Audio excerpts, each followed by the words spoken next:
West Bengal అనే ప్రాంతము మన దేశంలో ఉంది, మనందరికీ తెలుసు. వెస్ట్ బెంగాల్లో ఒక కపుల్కు దేవుడు ప్రేమించి ఒక చక్కని బిడ్డను అనుగ్రహించాడంట. అయితే ఈ కపుల్కు ఇన్స్టాగ్రామ్లో రీల్స్ చేయాలని బాగా పిచ్చంట. ఈ మధ్యకాలంలో రీల్స్ మరి చూసి దీవెన పొందుతున్న వారు ఉన్నారు, కానీ రీల్స్ చేయాలని పిచ్చిలో ట్రైన్ దగ్గరికి వెళ్ళిపోయి ఫాస్ట్గా వస్తున్న ట్రైన్ ముందుకు వెళ్ళి నిలబడి ప్రమాదాలకు గురైన వారు, ఆ తర్వాత బాగా రిస్కీ ఏరియాస్కు వెళ్ళి తమ ప్రాణాలు కోల్పోయిన వారు కూడా చాలామందిని మనం చూస్తున్నాం. ఈ టిక్టాక్ అని లేదంటే ఇన్స్టాగ్రామ్ రీల్స్ అని. ఈ కపుల్కు దేవుడు ప్రేమించి ఒక బిడ్డని ఇస్తే వారికి ఐఫోన్ 14 కొనుక్కొని రీల్స్ చేయాలని అనుకున్నారంట. ఐఫోన్ 14 కొనుక్కొని రీల్స్ చేయాలి అనే ఆశ ఎంత ఎక్కువైపోయిందంటే ఇంట్లో ఉన్నది ఏదో ఒకటి అమ్మేసైనా సరే ఐఫోన్ కొనుక్కోవాలనుకున్నారంటండి వాళ్ళు. అయితే వాళ్ళకి ఇంట్లో ఐఫోన్ 14 కొనుక్కోవడానికి సరిపడా డబ్బులు వచ్చే వస్తువు ఏది కనబడకపోతే వారికి దేవుడిచ్చిన 8 నెలల బిడ్డను అమ్మేసి వచ్చిన డబ్బుతో సెల్ ఫోన్ కొనుక్కొని దాంతో రీల్స్ చేయడం మొదలు పెడితే ఈ విషయం పోలీసులకు తెలిసి మళ్ళీ వాళ్ళని పట్టుకొని వాళ్ళకు బుద్ధి చెప్పి వాళ్ళ బిడ్డను మళ్ళీ వాడికి అప్పగించి, ఫోన్ కాదు ముఖ్యము, జీవితము, దేవుడు మీకు ఇచ్చిన బిడ్డ చాలా ముఖ్యమని ఆ దంపతులకు బుద్ధి చెప్పారంట. ఈ రోజుల్లో ప్రపంచం ఎలా వెళ్ళిపోతుందంటే ఏవి విలువైనవో ఏవి విలువలేనివో తెలియట్లేదు. విలువలేనివేమో చాలా విలువైనవి అనుకుంటున్నారు, విలువైనవేమో విలువలేనివిగా ఎంచుతా ఉన్నారు. మనుషులు విలువైన వారు, బంధాలు విలువైనవి, దేవుడు విలువైనవాడు, దేవుని సన్నిధి విలువైనది. కానీ మెటీరియలిస్టిక్ థింగ్స్కి, ఈ లోకపరమైన వస్తువులకు, ధనానికి మనుషుల కన్నా, బంధాల కన్నా, దేవుని కన్నా ప్రాముఖ్యంగా విలువనిచ్చి నష్టపోతున్న వారు చాలామంది ఉన్నారు. సో ప్రపంచం మెటీరియలిస్టిక్ థింగ్స్ వెనకాల వెళ్తూ ఉంది, కానీ దేవుని ప్రజలంగా మనము స్పిరిచువాలిటీ వెనకాల పరిగెత్తాలి. ఆయన రాజ్యమును, నీతిని మొదట వెదికే వారముగా, ఆయన ప్రేమించే వారముగా, మన ప్రయారిటీస్, మనకి ఏవి ముఖ్యమో ఏవి ముఖ్యం కాదు, మన విలువలు సరిగ్గా మనం సెట్ చేసుకోగలిగితే మన జీవితాలు ఆశీర్వాదకరంగా ఉంటాయి. అట్టి కృప దేవుడు మనందరికీ అనుగ్రహించునుగాక. ఆమేన్. ఈరోజు మన బైబిల్ గ్రంథంలో ఒక అత్యంత ధనవంతుడైన వ్యక్తిని గురించి మనం ధ్యానం చేయబోతున్నాం. సో అత్యంత ధనవంతుడైన వ్యక్తి అంటే అతనిలాగా మనం ఎలా ధనవంతులం అవ్వాలి అని మనం ధ్యానం చేసుకోబోట్లేదు. ఈ రోజుల్లో ప్రపంచంలో చాలా బుక్స్ ప్రింట్ అవుతూ ఉన్నాయి. హౌ టు బికమ్ రిచ్ అనగానే మిలియన్స్ ఆఫ్ కాపీస్ సోల్డ్ అని ఉంటుంది ఆ బుక్ మీద. మీరు చూసుంటే రిచ్ డాడ్ పువర్ డాడ్ అనే పుస్తకాలు, తర్వాత how to become rich, how to be a millionaire, ఇలాంటి పుస్తకాలను చాలామంది కొనుక్కుంటూ ఉంటారు, ఎందుకంటే ఎలాగో కలా రిచ్ అయిపోవాలని. But today I'm going to talk about a man who was not just physically rich but also spiritually rich. భౌతిక పరంగానే కాదు రిచ్, ఆత్మీయంగా కూడా చాలా రిచ్, దేవుడిలో కూడా చాలా ఉన్నత స్థితిలో ఉన్న వ్యక్తిని గురించి ఈరోజు మనం పాత నిబంధన గ్రంథంలో నుండి ధ్యానం చేయబోతున్నాం. యోబు గ్రంథము 1వ అధ్యాయము మొదటి 3 వచనాలు అందరం కలిసి చదువుకుందాం. యోబు గ్రంథము 1వ అధ్యాయము మొదటి 3 వచనాలు. ఊజు దేశమునందు యోబు అనే ఒక మనుష్యుడు ఉండెను. అతడు యథార్థవర్తనుడును న్యాయవంతుడునై దేవుని యందు భయభక్తులు కలిగి చెడుతనము విసర్జించిన వాడు. అతనికి 7 కుమారులను 3 కుమార్తెలను కలిగిరి. అతనికి 7,000 గొర్రెలను 3,000 ఒంటెలను 500 జతల ఎడ్లను 500 ఆడుగాడిదలను కలిగి బహుమంది పనివారును అతనికి ఆస్తిగా ఉండెను గనుక తూర్పు దిక్కు జనులందరిలో అతడే గొప్పవాడిగా ఉండెను. అప్పట్లో గనక ఫోర్బ్స్ మ్యాగజైన్లో ఫార్చ్యూన్ లిస్ట్ తీస్తే గనక ఫస్ట్ పేరు ఎవరిది వస్తుందంటే యోబు గారి పేరే వస్తుందంట. యోబు గారి యొక్క బయోడేటా అంతా కూడా ఈ 3 వచనాల్లో చూసేసాం. మొదటి వచనంలో ఎంత గొప్ప ఆత్మీయత ఉందో అక్కడ రాయబడింది. యథార్థవర్తనుడు, న్యాయవంతుడు, దేవుని యందు భయభక్తులు కలిగిన వాడు, చెడుతనమును విసర్జించేవాడు. దేవుడు ఒక వ్యక్తిలో కోరుకునే ఆత్మీయమైన లక్షణాలు అన్నీ కూడా యోబులో ఉన్నాయి. సో ఆత్మీయతలో ఎంత గొప్పోడో మొదటి వచనంలో ఉంటే, ఎంత చక్కని కుటుంబం ఉందో 2వ వచనంలో ఉంది. ఆ తర్వాత 3వ వచనంలో ఏమని ఉందంటే ఎంత ఆస్తి ఉందో అదంతా 3వ వచనంలో ఉంది. This is a very rare combination అండి. చెప్పాలంటే ప్రపంచంలో ఈ యొక్క కాంబినేషన్ రేర్గా కనబడుతుంది. ఏ కాంబినేషన్ అంటే డబ్బు ఆత్మీయత 2 ఉన్నోళ్ళు తక్కువ మంది. డబ్బు ఉన్నోళ్ళకేమో దేవుడు అక్కర్లేదు అనుకుంటారు. కొన్నిసార్లు దీనస్థితిలో ఉన్నప్పుడేమో భక్తిని కలిగి ఉంటారు. అయితే దీనస్థితి నుండి అలా అలా అలా పైకి వెళ్తూ ఉంటే దేవుని వదిలిపెట్టేస్తారు. ఈ డబ్బు చాలే, ఈ సంపదలు చాలే, ఈ ఆస్తిపాస్తులు చాలే, మాకున్న స్థితిగతులు చాలే అని. కానీ యోబు భక్తునిలో ఒక రేర్ కాంబినేషన్ మనకు కనబడతా ఉంది. దేవుడు ఎంతో ఆశీర్వదించాడు, చక్కని కుటుంబాన్ని ఇచ్చాడు. వాటన్నిటితో ప్రాముఖ్యంగా యోబు తన ఆత్మీయతను కాపాడుకున్న వ్యక్తిగా, దేవుని యందు భయభక్తులు కలిగిన వ్యక్తిగా, దేవుడు మెచ్చే లక్షణాలన్నీ కలిగిన వ్యక్తిగా యోబుని మనం చూస్తూ ఉన్నాం. ఇలాంటి యోబు అంత ఉన్నత స్థితిలో ఉండి, అంతమంది పనివారు ఉండి, అతనికి ఒక దినచర్య ఉండేదంట. చాలామంది చెప్పే విషయం ఏంటంటే, రీసెర్చర్స్, నీ యొక్క సక్సెస్ నువ్వు ఏ రంగంలో అయినా సరే, నీ ఉద్యోగంలో అయినా, నీ చదువులో అయినా, నీ వ్యాపారంలో అయినా, ఏ విషయంలో అయినా నువ్వు సక్సెస్ ఎలా అవుతావంటే నీ యొక్క డైలీ హ్యాబిట్స్ మీద ఆధారపడి ఉంటుంది అని చెప్తారు. విన్నారండి ఈ మాట? Our success depends on our daily routine అంటారు. డైలీ రొటీన్ అంటే అనుదినము చేసే పని, అనుదినము దినచర్య. కొంతమంది ఉంటారు, ఒకరోజు ఏమో ఎక్కువ చేసేస్తారు, నెక్స్ట్ రోజు ఏమీ చేయరు. ఒకరోజు హెల్దీ ఫుడ్ అని మొదలుపెట్టి మొత్తం హెల్దీ ఫుడ్, 2 రోజులు అవగానే మొత్తం జంక్ ఫుడ్ తినేస్తారు. మరి బజార్లో దొరికే చెత్త అంతా కొనుక్కొని చిప్స్, చాక్లెట్స్, పిజ్జాలు, బర్గర్లు మొత్తం తినేస్తే ఈ హెల్దీ ఫుడ్, అన్హెల్దీ ఫుడ్ మొత్తం బ్యాలెన్స్ అయిపోయి మళ్ళీ ఆ ముందు అన్హెల్దీ స్టేట్కి వెళ్ళిపోతూ ఉంటాం కదండి. కొంతమంది చూడండి, స్టూడెంట్స్ ఇయర్ స్టార్ట్ అవగానే, అకాడమిక్ ఇయర్ బాగా చదివేసి ముందే ఫస్ట్ రోజే ఆరంభ శూరత్వం, బాగా చదివేసి టాపర్ అయిపోదామని ఒక్క వారం రోజులు చదువుతారు. మళ్ళీ ఎగ్జామ్స్ వచ్చే వరకు బుక్స్ పట్టుకోరు అనమాట. అంటే వారిలో ఒక డైలీ రొటీన్, ఒక అనుదినమో ఒక కన్సిస్టెంట్ లైఫ్ లేకపోతే ఏది సాధించలేరు. అయితే యోబు జీవితంలో ఒక డైలీ రొటీన్ ఏంటి, ఆయన యొక్క దినచర్య ఏంటంటే వార్తాపత్రిక చదవడం కాదు, వార్తలు చూడడం కాదు, లేకపోతే ఒక మార్నింగ్ వాక్కి వెళ్ళడం కాదు. ఇవన్నీ కూడా మంచివే. అయితే యోబులో ఉన్న డైలీ రొటీన్ ఏంటంటే, అతని జీవితంలో 5వ వచనం చూడండి. వారి విందు దినములు పూర్తి కాగా యోబు తన కుమారులు పాపము చేసి తమ హృదయములలో దేవుని దూషించిరేమో అని వారిని పిలువనంపించి వారిని పవిత్రపరచి అరుణోదయమున లేచి వారిలో ఒక్కొక్కరి నిమిత్తము దహన బలిని అర్పించుచు వచ్చెను. యోబు నిత్యము అలాగున అనుదినము ప్రార్థన చేస్తూ వచ్చాడంట. ఎవరి కొరకు? తన కొరకు, తన ఆస్తి ఇంకా పెంపొందాలనా కాదు, తన కుటుంబం కొరకు ప్రార్థన చేస్తూ వచ్చాడు. ఏ కుటుంబంలో అయితే కుటుంబ యజమానుడు ఒక స్పిరిచువల్ లీడర్గా తన ఫ్యామిలీకి ఉంటాడో ఆ కుటుంబం ఖచ్చితంగా ఎంతో క్రమంగా ఆశీర్వాదకరమైన స్థితిలో ఉంటుంది. హల్లెలూయా. సో కుటుంబంలో ఉన్న తండ్రి, he is the spiritual leader for the family, spiritual leader. అందుకే మనం బైబిల్లో చూస్తే ఇస్సాకట రిబ్కా కొరకు ప్రార్థన చేస్తే దేవుడు రిబ్కాను ఆశీర్వదించాడు అనే మాట వాక్యంలో ఉంటుంది. యోబు తన బిడ్డల కొరకు అనుదినము ప్రార్థన చేస్తూ వచ్చాడు. డిస్పైట్ హిస్ బిజీ స్కెడ్యూల్, తనకున్న చాలా ఎన్నో పనులు ఉంటాయి, ఎన్నో చూసుకోవాలి, ఉన్నత స్థితిలో ఉన్నాడు. అనుదినము తన బిడ్డల కొరకు ప్రార్థన చేస్తూ ఒక ఆత్మీయ నాయకుడిగా, కుటుంబంలో బాధ్యత కలిగిన తండ్రిగా, నా పిల్లల కొరకు చాలినంత ఆస్తి సంపాదించి పెట్టేశానులేండి, ఇక వాళ్ళ కొరకు నేను ప్రార్థన చేయాల్సిన అవసరం లేదు, నా తర్వాత 2-3 తరాలు చక్కగా కూర్చొని తినచ్చు అని అనుకొని రిలాక్స్గా లేడండి. ఈ రోజుల్లో చాలామంది తండ్రులు పిల్లల కొరకు ఫైనాన్షియల్ ఇన్వెస్ట్మెంట్స్ చేయడానికి ఉన్న ఇంట్రెస్ట్ స్పిరిచువల్ ఇన్వెస్ట్మెంట్ వారిలో చేయడానికి పెట్టట్లేదు.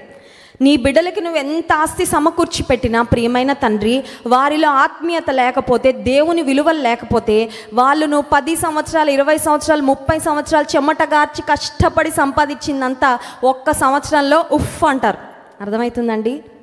ఒక తండ్రి అంట చాలా కష్టపడి గవర్నమెంట్ ఉద్యోగం చేసి రిటైర్ అయ్యి అతనికి 60 లక్షలు వచ్చిందంటండి. రిటైర్ అయినప్పుడు రిటైర్మెంట్ బెనిఫిట్.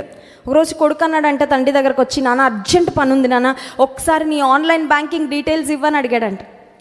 నీ ఆన్లైన్ బ్యాంకింగ్ డీటెయిల్స్ ఇవ్వు, నీ యొక్క ఐడి, పాస్వర్డ్, నీ బ్యాంక్ సంబంధించిన వివరాలు ఇవ్వు, అర్జెంట్ పని ఉంది అనగానే తండ్రి అనుకున్నా అంటే నా కుమారుడు నాకంటే తెలివిగలిగిన వాడు, తెలివి తక్కువ పని ఏది చేయలే అని అనుకుంటే ఈ కొడుకు ఆ 60 లక్షల ధనాన్ని ఆన్లైన్ గ్యాంబ్లింగ్లో పెట్టి మొత్తం జీరో అయిపోయాడు. తండ్రి యొక్క కష్టార్జితం, ఎన్నో సంవత్సరాలు కష్టపడి ఆ తండ్రి కూడబెట్టిన ధనాన్ని కొడుకు ఏం చేశాడంటే క్షణాల్లో 4 క్లిక్కుల్లో మొత్తం మాయము అయిపోయింది. ఎందుకు ఈ మాట చెప్తున్నానంటే, కుటుంబం విషయంలో తల్లిదండ్రులు ప్రాముఖ్యంగా పిల్లల కొరకు ఆస్తిపాస్తులను సంపాదించాలని, వారిని కొంచెం ఫైనాన్షియల్గా మంచి కండిషన్లో ఉంచాలని తాపత్రయపడడం కంటే ప్రాముఖ్యంగా వారు దేవునిలో ఉండాలి అని తాపత్రయపడితే, నువ్వు ఒకవేళ అంత సంపాదించలేకపోయినా వారి కాళ్ళ మీద వారిని నిలబెడతాడు. వారిని దేవుడు ఆశీర్వదించి వారిని ఉన్నత స్థితికే ఖచ్చితంగా దేవుడు తీసుకొస్తాడు. నీతిమంతులు విడవబడుట కానీ వారి సంతానము భిక్షమెత్తుట కానీ నేను చూడలేదన్నాడు భక్తుడు. Hallelujah. So Job was the spiritual leader to his family. యోబు భక్తుడు తన కుటుంబానికి ఒక ఆత్మీయ నాయకుడుగా ఉన్నాడు. అనుదినము వారిని పవిత్రపరచడంట. ఇంటిలో యోబు భార్య, కొడుకు, బాబు పెద్దోడా రెండోడా మూడోవాడా అని స్నానం చేసావా అని అమ్మ పట్టించుకుంటుందేమో, కానీ తండ్రి ఏం పట్టించుకుంటున్నాడంటే, ఆత్మీయంగా నీ హృదయం కడుక్కున్నావా నాయన, నీ హృదయంలో ఏదైనా పాపం చేరిందా, అనుదినము వారిని పవిత్రపరిచాడు అనే మాట ఉంది.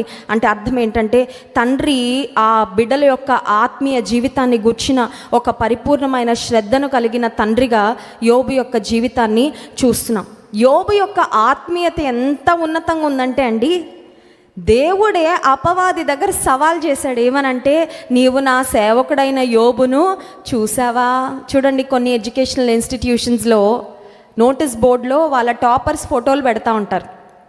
ఆ కాలేజ్లో ఫస్ట్ ఎవరు వచ్చారో వాళ్ళ యొక్క పేరు పెడతా ఉంటారు. నోటీస్ బోర్డులో వాళ్ళ పేరు ఎందుకు పెడతారంటే, అందరూ చూసి, ఓహో ఈ కాలేజ్లో చదివిన వాళ్ళు ఎంసెట్లో ఇంత మంచి ర్యాంక్ వచ్చింది, నీట్లో ఇంత మంచి ర్యాంక్ వచ్చింది, పలానా ఐఐటీలో వాళ్ళకి ఇలాంటి సీట్ వచ్చిందని తెలుసుకొని వాళ్ళు కూడా ఇన్స్పైర్ అవ్వాలని. ఇప్పుడు దేవుడు యోబు గురించి ఎంత గర్వంగా ఫీల్ అయ్యారంటే, ఎంత ఆనందపడుతున్నారంటే, దేవుడు యోబుని అపవాదికి చూపిస్తున్నాడు. లుక్ ఎట్ మై చైల్డ్, నా బిడ్డను ఒక్కసారి చూడు. అపవాది యోబు యొక్క ఆత్మీయతను గురించి దేవునికి అంత భరోసా ఉంది. దేవుడు అంత ఆనందపడుతూ 10వ వచనం చూడండి, 8వ వచనం, అందుకు యెహోవా, నీవు నా సేవకుడైన యోబు సంగతి ఆలోచించితివా? అతడు యథార్థవర్తనుడును న్యాయవంతుడునై దేవుని యందు భయభక్తులు కలిగి చెడుతనము విసర్జించిన వాడు, భూమి మీద అతని వంటి వాడు ఎవడునూ లేడు. హల్లెలూయా. ఇది యోబు ముందు చెప్పట్లేదండి, యోబు లేనప్పుడు దేవుడు చెప్తున్న మాట. మనుషులైనా కొంచెం ఇంత ఉంటే ఇంత చెప్తారేమో, లేకపోతే ముఖస్థుతి కొరకు చెప్తారేమో. దేవుడే ఒక వ్యక్తి గురించి ఏమైనా చెప్పాడంటే దేవుడు ఏది ఉంటే అదే చెప్తారు తప్ప దేవుడు కలపరు, తీయరు. ఇంకొక మాట ఏంటంటే, యోబు కూడా అక్కడ లేడు అసలు. దేవునికి అపవాదికి మధ్యలో జరుగుతున్న కాన్వర్జేషన్ ఇది, సంభాషణ ఇది. దేవుడు అపవాదితో చెప్తున్నాడు, నా సేవకుడైన యోబు వంటి మనుష్యుడు లేడు. ఇంత గొప్ప భయభక్తులు కలిగిన వ్యక్తి, ఇంత యథార్థవంతుడు, ఇంత నీతిపరుడు ఇంకెవ్వరూ లేరు అనే మాట చెప్పగానే అపవాది ఇప్పుడు దేవునితో అంటున్నాడు, అన్నీ ఇచ్చావు కదయ్యా, భక్తిగా ఉండకపోతే ఎలా ఉంటాడు? బాగా ఆశీర్వదించావు కదా, అందుకే నమ్మకంగా ఉన్నాడు. ఆశీర్వాదాలు ఒక్కసారి తీసేసి చూడు, అప్పుడు ఆత్మీయత ఏంటో బయటపడుతుంది అన్నాడు. అనగానే దేవుడు అన్నాడు, చూడండి, అపవాదికి ఒక అవకాశం దేవుడు ఇచ్చారు. 12వ వచనం, యోబు గ్రంథం 1వ అధ్యాయం, యెహోవా, ఇదిగో అతనికి కలిగిన సమస్తమును నీ వశమున ఉన్నది, అతనికి మాత్రము ఏ హానియు చేయకూడదని అపవాదికి సెలవీయగా వాడు యెహోవా సన్నిధి నుండి బయలు వెళ్ళెను. దేవుడు అపవాదికి పర్మిషన్ ఇచ్చాడు యోబు జీవితంలో శ్రమను తీసుకురావడానికి. మన జీవితంలో ఒకవేళ శ్రమ వచ్చినా దేవుని పర్మిషన్తో వస్తుందా? దేవుని పర్మిషన్ లేకుండా ఏమన్నా వస్తుందా?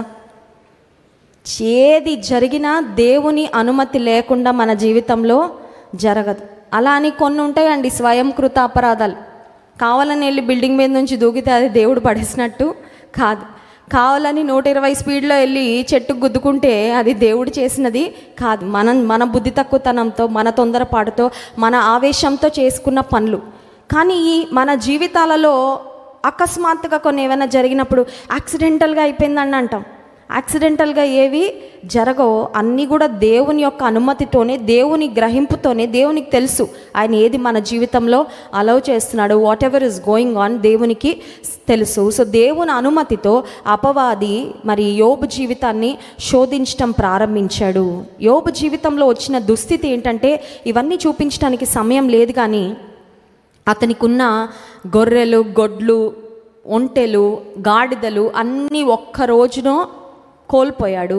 తన బిడ్డలందరూ ఒక్క రోజులో మరణించారు. ఇంకొక మాటలో చెప్పాలంటే, ఫ్రమ్ ఎవ్రీథింగ్ టు నథింగ్, అన్నీ ఉన్నాయి అన్న స్థితి నుండి ఏమీ లేదు అనే స్థితికి వెళ్ళిపోయాడు. అంటే ఇంకో మాటలో చెప్పాలంటే, ఫ్రమ్ హీరో టు జీరో. ఒకప్పుడు వావ్ అనిపించుకునేలాంటి జీవితం ఇప్పుడు ఓ అనిపించుకునేలాంటి, అయ్యో అనిపించుకునేలాంటి జీవితానికి, స్థితికి యోబు యొక్క బ్రతుకు వచ్చేసింది. అలాంటి పరిస్థితుల్లో ఇప్పుడు నేను యోబు జీవితం నుండి ఒక 7 ప్రాముఖ్యమైన అంశాలు మీకు జ్ఞాపకం చేయాలని ఆశపడుతున్నాను. మొట్టమొదటి అంశం ఏంటంటే, మనందరికీ వచ్చే ఒక సహజమైన ప్రశ్న, does bad things happen to good people? మంచి వాళ్ళకి కష్టాలు వస్తాయా? ఎందుకు వస్తాయండి? అది కొన్నిసార్లు మనకి డైజెస్ట్ అవ్వదు కదండి. వీళ్ళు చాలా మంచోళ్ళండి, మాకు తెలిసి ఇంత మంచితనము ఈ ఊరిలో ఇంకెవరికి ఉండదే, మా కుటుంబంలో ఉంటుంది, కానీ వాళ్ళకి ఎందుకు అంత పెద్ద కష్టము వచ్చింది? Some times when bad things happen to good people, చెడు కార్యాలు లేకపోతే ఒక నష్టము కష్టము మంచి వారి కుటుంబంలో జరిగినప్పుడు సమాజము లాయర్లుగా జడ్జిలుగా అయిపోయి వాళ్ళు ఏదో చేసి ఉంటారండి, అందుకే అలా జరిగింది మాట్లాడతారు, ముందే మాట్లాడేస్తారు, తీర్పులు తీర్చేస్తూ ఉంటారు. ఆల్రెడీ జరిగిన నష్టము, వచ్చిన కష్టాన్ని బట్టి మన గాయం చాలా పచ్చిగా ఉంటుంది. ఆ పచ్చి గాయం మీద కారం జల్లినట్లు కొంతమంది మాట్లాడే మాటలు చాలా బాధిస్తూ ఉంటాయి కదండి. Very very painful. ఇప్పుడు యోబు గురించి దేవుడే సర్టిఫికేట్ ఇచ్చాడంటే యోబులో ఎలాంటి దోషము దేవునికి కనబడలా. యోబు యొక్క పాపాన్ని బట్టి కాదు యోబు జీవితంలో శ్రమ వచ్చింది. మరి ఎందుకు వచ్చింది? Why did bad things happen in Job's life? యోబు యొక్క పాపానికి పర్యవసానంగా కానీ కాన్సిక్వెన్స్గా కానీ యోబును దేవుడు ఇతనికి బుద్ధి చెప్పాలి, ఇలా జీవిస్తున్నాడు కదా అని శిక్షగానే దేవుడు విధించలా. కానీ ఎందుకు అలాంటి పరిస్థితులు వచ్చాయంటే యోబు యొక్క విశ్వాసానికి ఒక పెద్ద పరీక్ష. యోబు యొక్క విశ్వాసానికి it was a great test for his faith. యోబు యొక్క విశ్వాసానికి పరీక్ష. ఇప్పుడు యోబు యొక్క విశ్వాసానికి దేవుడు పెట్టిన పరీక్ష బైబిల్లో ఎందుకు రాయించాడు దేవుడు అంటే, మన జీవితాలలో కూడా కొన్నిసార్లు మన విశ్వాసానికి పెద్ద పెద్ద పరీక్షలు రాయాల్సి వస్తుంది. అలాంటి పరీక్షలు మనం రాసేటప్పుడు మనం ఒకటి గుర్తుపెట్టుకోవాలి, బైబిల్లో యోబు భక్తుడు ఉన్నాడు, ఆయన అందరికన్నా పెద్ద పరీక్ష రాశాడు, ఆయన కంట నేనేమి గొప్ప వ్యక్తిని అంతా ఒక రోజులో కోల్పోవడం అంటే అది ఎవరైనా తట్టుకోగలరండి? అది ఎవరైనా హ్యాండిల్ చేయగలరా? అంత గొప్ప శ్రమ యోబు జీవితంలో కలిగింది. But it was a great test for his faith. యోబు జీవితంలో నుండి మనం నేర్చుకోవాల్సిన రెండవ అంశం ఏంటంటే, నీ ఒక్క శ్రమలో నీ నిజమైన స్నేహితులు ఎవరో ఖచ్చితంగా బయటకి వస్తారు. నువ్వు శ్రమ పడతా ఉంటే కొంతమంది లోపల ఆనందపడిపోతూ ఉంటారండి, తెలుసా? కొన్నిసార్లు లోపల పాపం ఆనందాన్ని దాచుకోలేక మొహంలో చూపించేస్తూ ఉంటారు. అప్పుడు నీకు అర్థమైపోతుంది దే ఆర్ నాట్ రియల్. గొర్రెల్లా ఉన్నారు కానీ తోడెళ్ళే వీళ్ళని నీకు అర్థమైపోద్ది. నా యొక్క వెల్ విషర్స్గా కనబడుతున్నారు కానీ నా వెల్ విషర్స్ కాదు, నా మేలు కోరుతున్నట్లు యాక్షన్ చేస్తున్నారు కానీ బట్ ఇన్ రియాలిటీ వాళ్ళు నా వెల్ విషర్స్ కాదు అని నీ శ్రమలో నీ అసలు సిసలైన స్నేహితులను దేవుడు బయటకి తీసుకొస్తాడు. అండ్ నాకు ఒక ఇష్టమైన కొటేషన్ ఏంటంటే, when people show you who they are believe them అంట. మనుషులు కొన్నిసార్లు వాళ్ళు ఏంటో నీకు చూపిస్తారు, నమ్మంట. లేదండి వీళ్ళు చాలా మంచి వాళ్ళండి, మరి అప్పుడు ఎందుకు అలా ప్రవర్తించారంటే, కాదు వాళ్ళలో ఏముంది అదే బయటకు వచ్చింది, నమ్ము. నువ్వు నమ్మలేదనుకో మళ్ళీ మోసపోతావు. అర్థమవుతుందా? నువ్వు నమ్మకుండా మళ్ళీ నువ్వు గట్టిగా పట్టుకున్నావంటే ఆ తప్పుడు స్నేహితులని నీకు నమ్మక ద్రోహం ఖచ్చితంగా చేస్తారు. కొంతమంది చెడిపోతారు, వారితో పాటు చెడగొడతా ఉంటారు కదండి. అలాంటి స్నేహితుల గుంపు చాలామంది ఉంటారు. నీకు మేలు కోరినట్టే కనబడతారు, తప్పుడు సలహాలు ఇస్తారు, నిన్ను ముంచేసే స్నేహితులు చాలామంది ఉంటారు. యోబు జీవితంలో కూడా స్నేహితులు ఉన్నారు. Eliphaz, Bildad, Zophar. వాళ్ళని గూర్చి యోబు చెప్పిన మాట యోబు గ్రంథం 16వ అధ్యాయం 2వ వచనం చూడండి. యోబు గ్రంథము 16వ అధ్యాయము 2వ వచనం. ఇట్టి మాటలు అనేకములు నేను విని ఉన్నాను, మీరందరూ బాధకే కర్తలు కానీ ఆదరణకు కర్తలు కారు. ఒక్క ఫ్రెండ్ కూడా కంఫర్ట్ చేయలేదంటండి యోబుని. యోబుకి ఇంత శ్రమ వస్తే ఒక్కొక్క ఫ్రెండ్ వస్తుంటే యోబు అనుకుంటున్నాడంట, కొంచెం ఆదరణ దొరుకుతుందేమో, నా భార్య ఎలాగో నన్ను సపోర్ట్ చేయట్లేదు, ఆవిడ ఒక డిప్రెషన్లోకి వెళ్ళిపోయింది, ఆవిడ ఒక భక్తిహీనతలోకి వెళ్ళిపోయింది, అట్లీస్ట్ నా స్నేహితులైనా సరే నన్ను సపోర్ట్ చేస్తారేమో, నాకు ఊరటనిస్తారేమో, నన్ను బలపరుస్తారేమో, నన్ను ధైర్యపరుస్తారేమో అనుకుంటే వీళ్ళందరూ బాధించేవారిగా ఉన్నారు కానీ ఆదరణకర్తలుగా యోబు యొక్క స్నేహితులు లేరంట. యోబు గ్రంథము 19వ అధ్యాయం 19వ వచనం చూడండి. ఇంకొక మాట, నా ప్రాణ స్నేహితులకు అందరికీ నేను అసహ్యుడనైతిని, నేను ప్రేమించిన వారు నా మీద తిరగబడి. నాకు తెలిసి యోబుకు అన్నీ బాగున్నప్పుడు ఫెవికాల్ కంటే గట్టిగా పట్టేసుకున్నారు ఈ స్నేహితులు, అవును కదా? అయ్యా నీకు మేము, నీ ప్రాణానికి మా ప్రాణము అడ్డేసేస్తాం, నీకేం కావాలన్నా యోబు you can count on us, మాకు ఫోన్ చేసేయి, ఎందుకంటే యోబుకు అన్నీ బాగానే ఉన్నాయి కాబట్టి. కానీ యోబుకు ఒక్కసారి కష్టాలు రావడం మొదలుపెట్టిన తర్వాత ప్రేమించిన వారు అందరు తిరగబడిపోయి ఇష్టానుసారంగా మాట్లాడడము మొదలుపెట్టారు. నిజంగా సఫరింగ్ గుండా వెళ్తున్నప్పుడు, శ్రమ గుండా వెళ్తున్నప్పుడు మనందరికీ ఒక విషయం అర్థమవుతుంది. అదేంటంటే మనమున్న ఆ దౌర్భాగ్యమైన వేదనకరమైన స్థితిలో మనల్ని నిజంగా ప్రేమించేదంటూ ఎవరైనా ఉన్నారంటే అది దేవుడే అని. హల్లెలూయా. మీరు నా ఆజ్ఞలు గైకొని ఎడల మీరు నా స్నేహితులు, నేను మిమ్మల్ని దాసులని పిలువక స్నేహితులని పిలుచుచున్నాను అనే మాట యేసుక్రీస్తు ప్రభువారు యోహాను సువార్తలో రాస్తారు. I have not called you as servants, but I have called you as friends. So శ్రమలలో మనకి దేవుడు ఏ రియలైజేషన్ తీసుకొస్తాడంటే మనుషులు ఎవ్వరు కూడా నమ్మదగిన వారు కారు. నీ స్నేహితులుగా కనబడేవారు చాలాసార్లు నీ నుండి ఏదో ఆశించి స్నేహిస్తున్నారు, కానీ దేవుని వంటి యథార్థమైన నమ్మకమైన కష్టాలలో నీ పక్షంగా నిలబడే స్నేహితుడు ఇంకెవరు లేరు అని కూడా మనకి అర్థమవుతుంది. మూడవ అంశం ఏంటంటే, నా పరిస్థితులు ఏమీ బాగాలేదండి, కానీ నా పరిస్థితులు బాగాలేనంత మాత్రాన దేవుడు చెడ్డోడైపోయాడు అందామా? మూడవ అంశము యోబు జీవితంలో నుండి మనం నేర్చుకోవాల్సింది, God is good even when your times are bad. నీ పరిస్థితులు ఎంత భయంకరంగా ఉన్నా దేవుడు చెడ్డోడని ఎప్పుడు అనొద్దు, ఎందుకంటే దేవుడు ఎప్పుడూ మంచోడే. డాన్ మోయన్ అనే మరి అద్భుతమైన వర్షిప్ లీడర్ ఉన్నారు, ఆయన పాటలు చాలా ఆత్మీయంగా ఉంటాయి. ఆయన రాసిన ఒక చక్కని పాట ఉంటుంది, God is good all the time. అన్ని సమయాలలో దేవుడు మంచోడే. దేవుడు నాకు ఏదో కష్టం వచ్చిందని ఆయన చెడ్డోడు అవ్వడు, ఆయన స్వభావంలో మార్పు లేదు. ఇంకొక ప్రాముఖ్యమైన అంశము, కొన్నిసార్లు కష్టాలు ఉన్నప్పుడు అనిపిస్తుంది I can't feel God's presence, నాకు దేవుడు అసలు నాతో ఉన్నాడా అని అనిపిస్తుంది. So even though you can't feel God's presence, God is still there. నీకు శ్రమలలో probably you are like a person who is locked up in a dark room. ఒక చీకటి గదిలో వెళ్ళిపోయి తాళం వేసుకొని కిటికీలు కానీ ఏ విధమైన వెంటిలేటర్స్ కానీ వాటిలో నుండి వెలుగు రాకుండా లోపలికి మూయబడిన ఒక చీకటి గది లాంటి దానిలో నువ్వు లాక్ చేయబడిన, సూర్యుడు లేడు అని చెప్పడానికి వీలు లేదు, ఎందుకంటే సూర్యుడు వస్తూనే ఉంటాడు, ఉదయిస్తూనే ఉంటాడు, అస్తమిస్తూనే ఉంటాడు. నీ జీవితంలో నువ్వు చీకటి సమయాల గుండా, ఇబ్బందికరమైన శ్రమల పరిస్థితుల గుండా వెళ్తున్నప్పటికీ దేవుడు మంచోడు కాదు అని చెప్పడానికి వీలు లేదు. Even though you don't feel God's presence sometimes, God is still there with you. ఆయన నీతో ఖచ్చితంగా ఉన్నాడు. 139వ కీర్తన 8వ వచనంలో కీర్తనకారుడు ఇలా అంటాడు, చూడండి.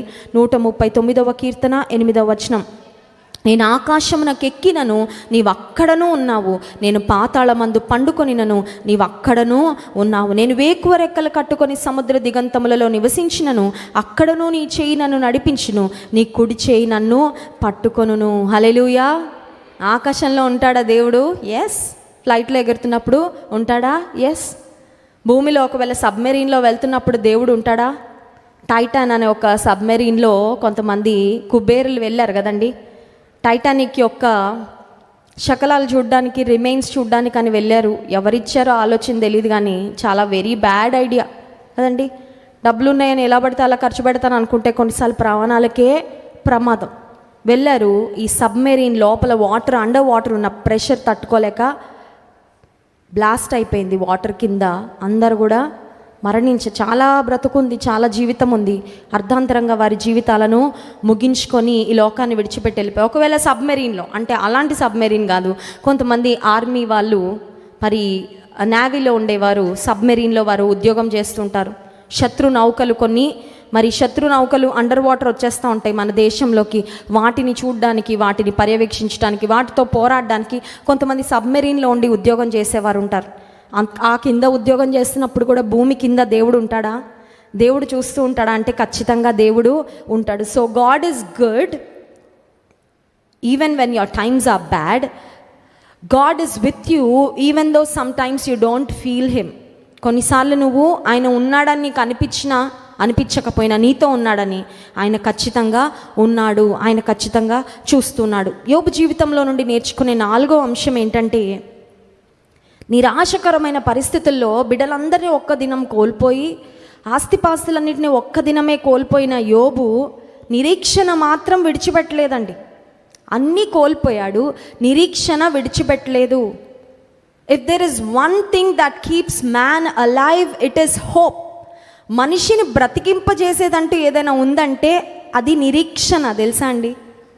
మీరు చూడండి, కొంతమంది కొన్ని భయంకరమైన పరిస్థితుల్లో ఒంటరిగా ఉండిపోతారు. నిరీక్షణ కోల్పోయి ఆ గివప్ అనుకున్న వాళ్ళు త్వరగా చచ్చిపోతారు. బ్రతకాలి బ్రతకాలి బ్రతకాలి అని ఒక ఆశ, నిరీక్షణతో ఎవరుంటారు, వాళ్ళని ఆశ బ్రతికిచ్చేస్తూ ఉంటుందండి. సో యోబు జీవితంలో very very desperate and very worst situations. ఎటు చూసినా ఆశ లేదు, ఎటు చూసినా భయంకరమైన పరిస్థితులే. కానీ యోబు నిరీక్షణను కోల్పోలేదు. యోబు పలుకుతున్న మాటలు చూడండి. యోబు గ్రంథం 13వ అధ్యాయం 15వ వచనం. యోబు గ్రంథము 13వ అధ్యాయము 15వ వచనం. ఇదిగో ఆయన నన్ను చంపినను నేను ఆయన కొరకు కనిపెట్టుచున్నాను. హల్లెలూయా. ఎవరని చెప్పగలరండి మాట? నన్ను దేవుడు చంపినా సరే నేను మాత్రం నిరీక్షణ కోల్పోను ఆయన మీద, ఆయన కొరకే కనిపెడతా. మనం ఎలా అంటామండి? నాకు అన్నీ బాగుంటేనే నేను ఆయన కొరకు కనిపెడతాను అనుకుంటాం మనము. కానీ యోబు యొక్క విశ్వాసము, యోబు యొక్క నిరీక్షణ ఎంత స్ట్రాంగ్ అంటే, యోబు అంటున్నాడు, ఈవెన్ దో హీ స్లేజ్ మీ అనే మాట ఉంటుంది ఇంగ్లీష్లో. ఆయన నన్ను చంపినా నేను ఆయన కొరకు. నాకు ఈ మాట చదువుతూ ఉంటే షద్రక్ మెషక్ అబేద్నెగోలు గుర్తొచ్చారు. అగ్నిగుండంలో పడవేయాలని నెబుకద్నెజర్ రాజు పిలిచి మాట్లాడుతుంటే వాళ్ళు ఏమన్నారండి? మా దేవుడు ఈ భయంకరమైన వేడిమి గల అగ్నిగుండము నుండి మమ్మల్ని రక్షించడానికి సమర్థుడు. ఫస్ట్ థింగ్, ఒకవేళ రక్షించకపోయినా సరే నీవు నిలవబెట్టించిన ప్రతిమకు మాత్రం మేము మొక్కము. నువ్వు మమ్మల్ని ఎంత బెదిరించినా, నువ్వు మమ్మల్ని ఎంత భయపెట్టినా మేము నీ మాటకైతే విధేయత చూపించాం. కానీ దేవుని కొరకు we stand tall and strong. స్థిరంగా నిలబడతాము. మరణాన్ని ఎదుర్కోవాల్సి వచ్చినా పర్వాలేదు, దేవుని కొరకు మరణించడానికైనా సిద్ధమే అనే ఆ ధైర్యం, ఆ యొక్క గట్స్ కేవలం దేవుని బిడ్డలకి మాత్రమే ఉంటాయండి. లోక సంబంధమైన వారు చాలా ఈజీగా నిరీక్షణను కోల్పోతారు. సో యోబు నుండి మనం నేర్చుకోవాల్సిన ఒక ప్రాముఖ్యమైన అంశం ఏంటంటే, టు ఆల్వేస్ పుట్ ఆ హోప్ ఇన్ ద లార్డ్. దేవుని మీద నిత్యము మన నిరీక్షణను ఉంచుకోవాలి. రెండవది, and never ever give up. Give up అనే మాట క్రైస్తవ డిక్షనరీలో ఉండడానికి వీలు. కొంతమంది ఈజీగా గివ్ అప్ అనుకుంటారు, వెళ్ళిపోతున్నాం, ఇంకా ఈ లోకాన్ని విడిచిపెట్టి నా వల్ల కావట్లేదు, ఈ కష్టాలు నా వల్ల. చాలామంది టెంపరీ సొల్యూషన్స్ కొరకు, టెంపరీ ప్రాబ్లమ్స్ కొరకు పర్మనెంట్ సొల్యూషన్స్ ఎత్తుకుంటూ ఉంటారు కదండి. ఏదో చిన్న సమస్య వచ్చింది, ప్రాణాన్ని తీసేసుకోవాలనుకునేవారు చాలా తెలివి తక్కువ, వారు చాలా బుద్ధిహీనులు. కానీ దేవుని కలిగిన వారు you should never ever give up. ఎందుకంటే దేవుని కలిగిన వారికి హోప్లెస్ లైఫ్ లేదంట, ఎండ్లెస్ హోప్ ఉందంట. హల్లెలూయా. నిరీక్షణ లేని జీవితం కాదు మనకి దేవుడు వాగ్దానం చేసింది. నిత్యమైన నిరీక్షణ దేవుడు మనకి వాగ్దానము చేశాడు. హల్లెలూయా. యోబు జీవితం నుండి మనం నేర్చుకునే 5వ ప్రాముఖ్యమైన అంశం, కొన్నిసార్లు సఫరింగ్ గుండా మనం వెళ్తున్నప్పుడు పాపం చేయడానికి చాలా అవకాశాలు ఉంటాయి. ఎలా అండి అంటారేమో, మన నోటికి వచ్చేస్తూ ఉంటాయండి కొన్ని మాటలు, ఈజీగా దొర్లుతూ ఉంటాయి. శ్రమలో ఉన్నప్పుడు దేవుడు ఏం చేశాడండి అనే మాట, దేవుడు అన్యాయం చేశాడండి అనే మాట, లేకపోతే దేవుడు వాళ్ళకి చేస్తాడండి వీళ్ళకి చేస్తాడండి కానీ మాకు ఇలా చేశాడండి అని కొన్నిసార్లు దేవునికి విరోధమైన మాటలు. In our suffering we tend to sin. మనం పాపం చేయడానికి చాలా అవకాశాలు ఉంటాయి. కొన్నిసార్లు మనం అనుకోగానే మనకు పక్కన వాళ్ళు ఐడియాలు ఇస్తూ ఉంటారు కదండి. పక్కన వాళ్ళు ఐడియాలు ఇస్తారు, అదేంటో కానీ హ్యూమన్ బ్రెయిన్ మంచి ఐడియాలు తీసుకోదు కానీ చెడ్డ ఐడియాలు చాలా త్వరగా తీసుకుంటుంది. మన యొక్క మెకానిజము అట్లా ఉంటుంది. కొన్నిసార్లు ఈ మెషిన్ అట్లా పనిచేస్తుంది. బ్రెయిన్ బ్యాడ్ థింగ్స్ని చాలా ఫాస్ట్గా తీసుకొని ఇంప్లిమెంట్ చేసేస్తాం. పక్కన వాళ్ళు చెడు సలహాలు ఇస్తే, మంచి సలహాలు ఎక్కువ సరిగ్గా ఎక్కినా కూడా అవి జ్ఞాపకం కూడా రావు. వాటిని నెరవేర్చడానికి కూడా కొన్నిసార్లు మనకు అంత ఇంట్రెస్ట్, ఆసక్తి ఉండదు. ఇప్పుడు యోబు జీవితంలో యోబు గ్రంథం 2వ అధ్యాయం చూడండి. యోబు గ్రంథము 2వ అధ్యాయము 9వ వచనం. యోబు శ్రమలో ఉన్నప్పుడు యోబు భార్య వచ్చి పలుకుతున్న మాటలు. అతని భార్య వచ్చి, నీవింకను యథార్థతను వదలకయుందువా, దేవుని దూషించి మరణము కమ్ము అనేను. యోబు భార్య మాటలలో పాపం చేసిందా? చేయలేదా? డెఫినెట్లీ చేసింది. మాటలలో పాపం చేయడం చేతల్లో పాపం చేయడం కంటే ఈజీయా, కష్టమా? వెరీ ఈజీ కదండి, వెరీ వెరీ ఈజీ. దేవునికి కొన్నిసార్లు మనుషులకు విరోధంగా పలికే మాటలు ఒక లెవెల్ అయితే, దేవునికి విరోధంగా పలికే మాటలు ఇంకొక లెవెలే డెఫినెట్గా. యోబు యొక్క భార్య అంటుంది, దేవుని దూషించి నువ్వు మరణము, దైవ దూషణ చేయమని ప్రోత్సాహపరుస్తున్న, ప్రేరేపిస్తున్న భార్య, ఇతని యొక్క యథార్థతను సవాలు చేస్తున్నా ఇంకా వదలలేదయ్యా నువ్వు అంటే చాలా సర్కాస్టిక్గా మాట్లాడుతూ ఉంది. దేవుని దూషించమని, దైవ దూషణ చేయమని ఇన్స్పైర్ చేస్తూ ఉంది ఈ భార్య. భక్తిని టక్కుమని వదిలేసింది భార్య కదండి. సో భక్తిహీనురాలైన భార్య ఒక ప్రక్కన ఉన్నప్పుడు తన భక్తిని కాపాడుకోవడం ఎంత కష్టమో. కష్టం కాదా? భక్తిపరులు చుట్టూ ఉంటేనే మనకి కొన్నిసార్లు కష్టంగా ఉంటుంది కదండి.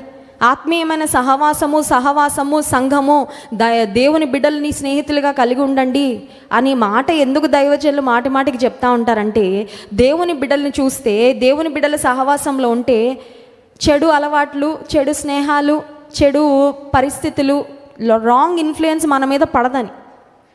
నిన్నటి దినము ఒక కుటుంబం అమెరికా దేశం నుంచి మా దగ్గరకు వచ్చారు. వారిని అడిగాను, ఎక్కడ ఉంటున్నారండి మీరు? మరి 8 సంవత్సరాల క్రితం మీ దగ్గరకు వచ్చాం కదా, మీ ప్రాంతంలో మీటింగ్స్ అయినప్పుడు అదే ఇంట్లో ఉంటున్నారంటే వారు ఒక మాట చెప్పారు. లేదు సిస్టర్, ఆ పక్కనే అదే కమ్యూనిటీలో ఇంకొక ఇంటికి సొంత ఇల్లు కొనుక్కొని వెళ్ళిపోయాం ఇప్పుడు.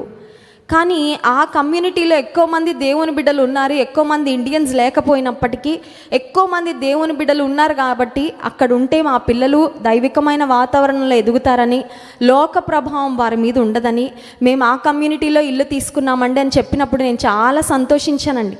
ఎందుకంటే మనం చాలాసార్లు ఇల్లు కొనుక్కున్నా, ఏదైనా కొనుక్కున్నా తక్కువ రేటుకి ఎక్కడొస్తుంది, లేతే మా వాళ్ళు ఎక్కడ ఉంటారు పక్కన అని చూసుకుంటామేమో. కానీ మా బిడ్డలు ఏ ఒక్క లొకాలిటీలో ఉంటే ఆత్మీయంగా ఉంటారు, ఏ లొకాలిటీలో ఉంటే వాళ్ళ మీద దైవికమైన ప్రభావం ఉంటుంది, మందిరానికి దగ్గరగా ఉండే ఇల్లు అంటది, వారు వెళ్ళే మందిరానికి దగ్గరగా ఉండే ఇల్లు అంటే అక్కడ కొనుక్కున్నారంట.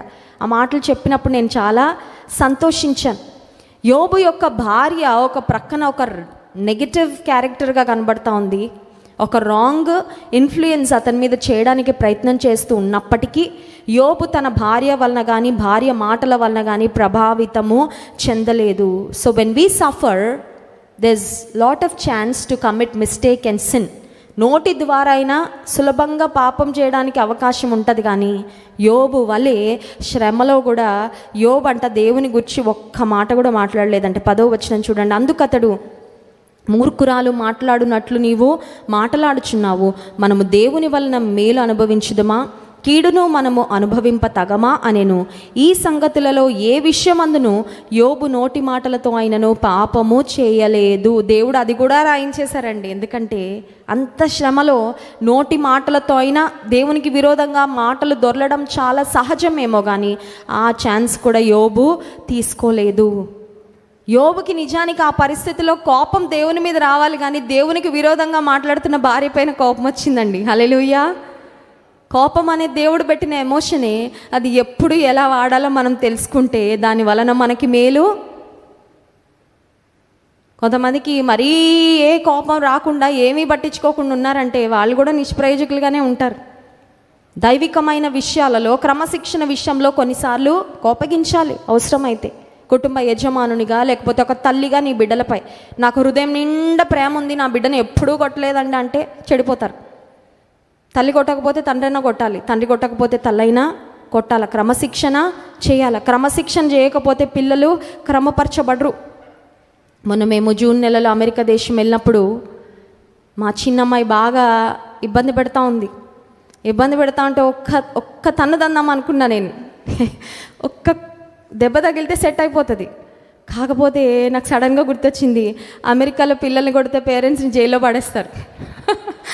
అది నేను ఎయిర్పోర్ట్లో ఉన్నప్పుడు సడన్గా నాకు ఇంకా రెడీగా ఉన్నా కొట్టేద్దామని. ఆ పక్కనున్న వాళ్ళందరూ ఇట్లా చూస్తున్నారు సీసీ కెమెరా లాగా. కొడదాం అనుకోగానే నాకు వెంటనే అది గుర్తొచ్చింది.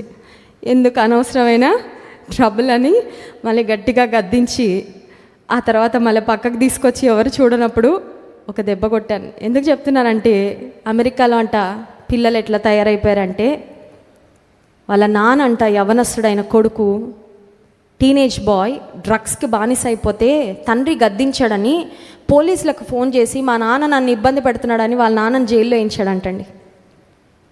అఫ్కోర్స్ వాళ్ళు ఇండియన్స్ కాదు, ఒక స్పానిష్ ఫ్యామిలీ. బట్ ఆ కుటుంబాన్ని గురించి విన్నప్పుడు చాలా బాధ అనిపించింది.